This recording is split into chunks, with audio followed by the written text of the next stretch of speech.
Αναστασία, συγγνώμη που διακόπτω. Τι κάνεις? Εδώ βλέπω κάτι τηλεμετρικά δεδομένα. Τηλεμετρικά δεδομένα, ωραία. Γεια χαρά. Γεια. Λοιπόν, εδώ ο φίλος μας ο Αντώνης λέει πού θα βρει φαγητό και νερό με το ραντάρ που του βάλατε?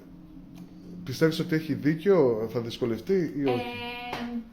Δες, καταρχάς όταν βάζουμε ένα ραδιοπομπό πάνω σε ένα πουλί, αρπακτικό, θαλασσοπούλι, ό,τι και να είναι, τοποθετούμε έναν πομπό ο οποίος είναι λιγότερο από το 3% του βάρους του.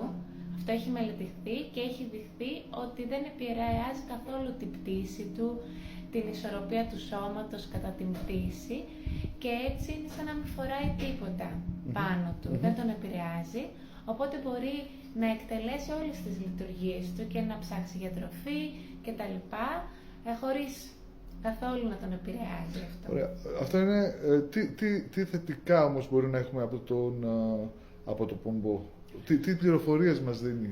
Είναι πληροφορίες πάρα πολύ σημαντικές για μας, γιατί μπορούμε να δούμε πού ακριβώς πηγαίνει και τι συμπεριφορά κάνει στις περιοχές που πηγαίνει.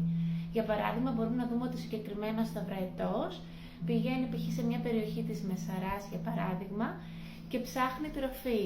Που αυτό μπορεί να δείξει ότι η Μεσαρά είναι πάρα πολύ σημαντικός βιότοπος για τη διατροφή του συγκεκριμένου είδους και χρήζει απαραίτητης προστασίας, για παράδειγμα, το συγκεκριμένο φαράκι κτλ. Οπότε αυτές οι πληροφορίες μας βοηθάνε εμάς τους ερευνητές να δούμε ουσιαστικά μέσα από τα μάτια του αρπακτικού και να δούμε πού πηγαίνει και πού τρέφεται, ώστε να τον προστατεύσουμε. Πολύ ωραία, πολύ ωραία. Μια άλλη ερώτηση πόσο διαρκεί αυτός ο πομπός? Τι διάρκεια ζωής έχει?